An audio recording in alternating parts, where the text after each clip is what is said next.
Locksley Hall, Alfred, Lord Tennyson. Comrades, leave me here a little, while as yet single. Tea is early morn, leave me here, and when you want me, sound upon the bugle horn. Single. Tea is the place, and all around it, as of old, the curlews call. Dreary gleams about the moorland flowing over Locksley Hall.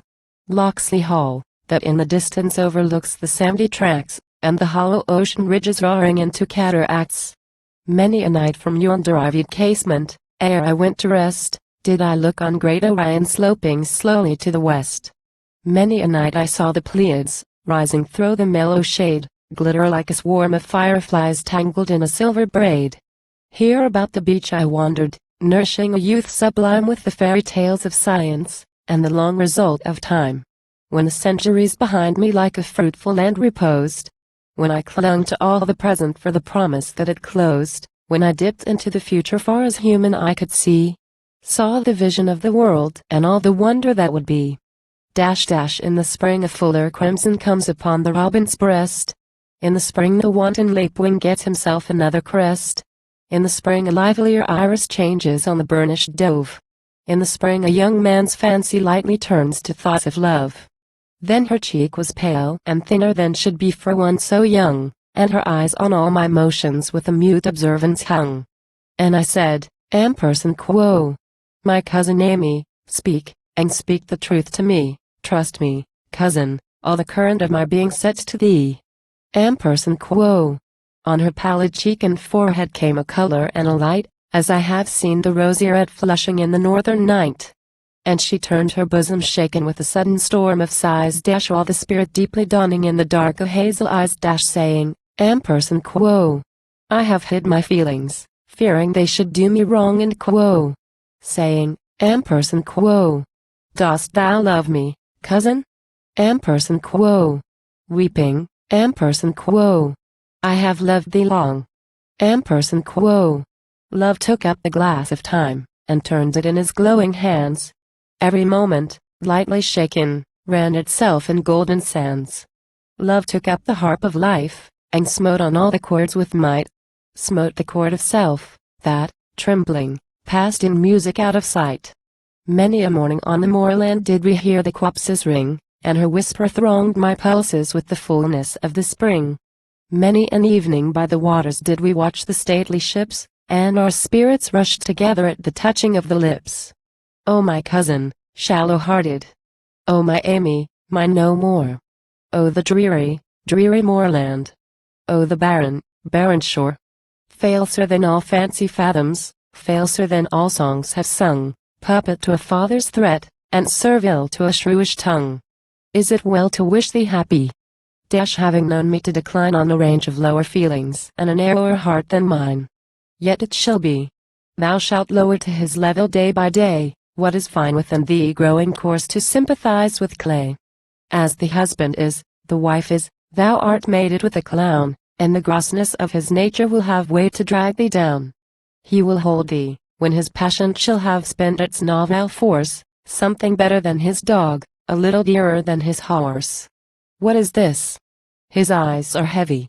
Think not they are glazed with wine. Go to him, it is thy duty, kiss him, take his hand in thine. It may be my lord is weary, that his brain is overwrought, soothe him with thy finer fancies, touch him with thy lighter thought.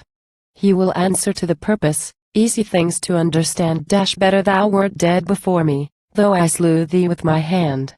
Better thou and I were lying, hidden from the heart's disgrace, rolled in one another's arms, and silent in a last embrace. Cursed be the social wants that sin against the strength of youth. Cursed be the social lies that warp us from the living truth. Cursed be the sickly forms that are from honest nature's rule. Cursed be the gold that gilds the straightened forehead of the fool. Well, tea is well that I should bluster. Hadst thou less unworthy proved would to God, for I had loved thee more than ever wife was loved. Am I mad, that I should cherish that which bears but bitter fruit? I will pluck it from my bosom, though my heart be at the root. Never, though my mortal summers to such length of years should come as the many-wintered crow that leads the clanging rookery home. Where is comfort? In division of the records of the mind? Can I part her from herself, and love her, as I knew her, kind. I remember one that perished. Sweetly did she speak and move. Such a one do I remember, whom to look at was to love. Can I think of her as dead, and love her for the love she bore? No, she never loved me truly. Love is love forevermore. Comfort. Comfort scorned of devils. This is truth the poet sings, that a sorrow's crown of sorrow is remembering happier things. Drug thy memories, lest thou learn it, lest thy heart be put to proof, in the dead unhappy night, and when the rain is on the roof. Like a dog, he hunts in dreams, and thou art staring at the wall, where the dying night lamp flickers, and the shadows rise and fall. Then a hand shall pass before thee, pointing to his drunken sleep, to thy withered marriage pillows, to the tears that thou wilt weep. Thou shalt hear the end quo. Never, never, ampersand quo. Whispered by the phantom years, and a song from out the distance in the ringing of thine ears. And an eye shall vex thee, looking ancient kindness on thy pain. Turn thee on thy pillow. Get thee to thy rest again. Nay, but nature brings thee solace. For a tender voice will cry. Single quote he is a purer life than thine, a lip to drain thy trouble dry. Baby lips will laugh me down. My latest rival brings thee rest. Baby fingers, wax and touches, pressed me from the mother's breast. Oh, the child too clothes the father with a dearness not his due. Half is thine and half is his, it will be worthy of the two. Oh, I see thee old and formal, fitted to thy petty part, with a little hoard of maxims preaching down a daughter's heart. Ampersand quo. There were dangerous guides the feelings she herself was not exempt. Truly, she herself had suffered and quo. Perish in thy self-contempt. Overlive it lower yet be happy. Wherefore should I care? I myself must mix with action, lest I wither by despair. What is that which I should turn to, lighting upon days like these? Every door is barred with gold, and opens but to golden keys. Every gate is thronged with suitors, all the markets overflow. I have but an angry fancy. What is that which I should do? I had been content to perish, falling on the foeman's ground, when the ranks are rolled in vapor, and the wents are laid with sound. But the jingling of the guinea helps the hurt that honor feels, and the nations do but murmur, snarling at each other's heels. Can I but relive in sadness? I will turn that earlier page. Hide me from my deep emotion, O thou wondrous mother age. Make me feel the wild pulsation that I felt before the strife, when I heard my days before me, and the tumult of my life. Yearning for the large excitement that the coming years would yield, eager-hearted as a boy when first he leaves his father's field, and at night along the dusky highway near and nearer drawn, sees in heaven the light of London flaring like a dreary dawn. And his spirit leaps within him to be gone before him then, underneath the light he looks at, in among the throngs of men, my brothers, men the workers, ever reaping something new, that which they have done but earnest of the things that they shall do, for I dipped into the future, far as human eye could see, saw the vision of the world, and all the wonder that would be. Saw the heavens fill with commerce, argosies of magic sails, pilots of the purple twilight dropping down with costly bales. Heard the heavens fill with shouting, and there rained a ghastly dew from the nation's airy navies grappling in the central blue.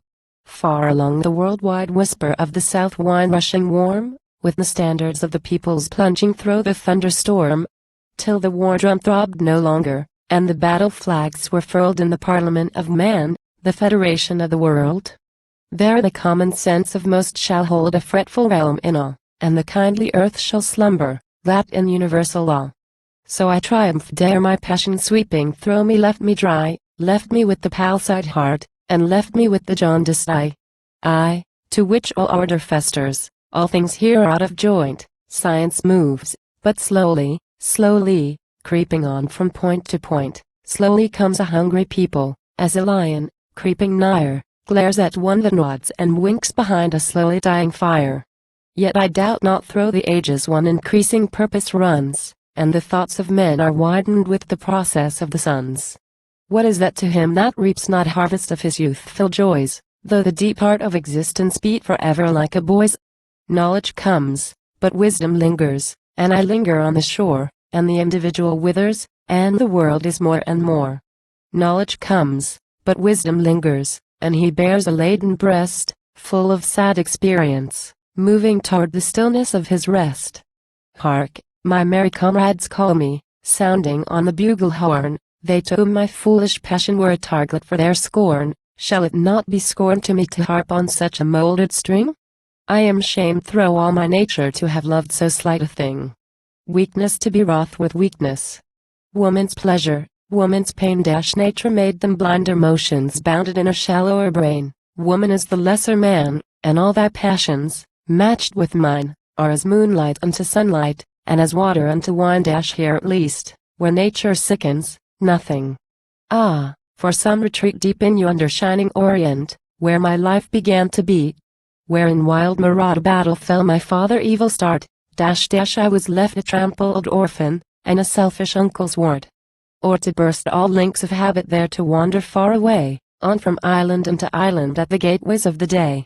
Larger constellations burning, mellow moons and happy skies, breadths of tropic shade in palms in cluster, knots of paradise. Never comes the trader, never floats an European flag, slides the bird o'er lustrous woodland, swings the trailer from the crag. Droops the heavy blossomed bower, hangs the heavy fruited tree. Summer isles of Eden lying in dark purple spheres of sea. There methinks would be enjoyment more than in this march of mind, in the steamship, in the railway, in the thoughts that shake mankind. There the passions cramped no longer shall have scope and breathing space. I will take some savage woman, she shall rear my dusky race. Iron jointed, supple sinewed, they shall dive, and they shall run, catch the wild goat by the hair, and hurl their lances in the sun. Whistle back the parrot's call, and leap the rainbows of the brooks, not with blinded eyesight poring over miserable books. Fool, again the dream, the fancy. But I know my words are wild, but I count the grey barbarian lower than the Christian child. I, to hurt with narrow foreheads, vacant of our glorious gains, like a beast with lower pleasures, like a beast with lower pains. Mated with a squalid savage, what to me were sun or clime? I, the heir of all the ages, in the foremost files of time. I that rather held it better men should perish one by one, than that earth should stand at gaze like Joshua's moon in Ajalon. Not in vain the distance beacons. Forward, forward let us range, let the great world spin forever down the ringing grooves of change. Through the shadow of the globe we sweep into the younger day. Better 50 years of Europe than a cycle of Cathay. Mother age, for mine I knew not. Help me as when life begun, rift the hills, and roll the waters, flash the lightnings, weigh the sun. Oh, I see the crescent promise of my spirit hath not set. Ancient founts of inspiration well throw all my fancy yet. Howsoever these things be, a long farewell to Locksley Hall. Now for me the woods may wither, now for me the roof tree fall. Comes a vapor from the margin, blackening over heath and hold, cramming all the blast before it, in its breast a thunderbolt. Let it fall on Locksley Hall, with rain or hail, or fire or snow. For the mighty wind rises, roaring seaward, and I go.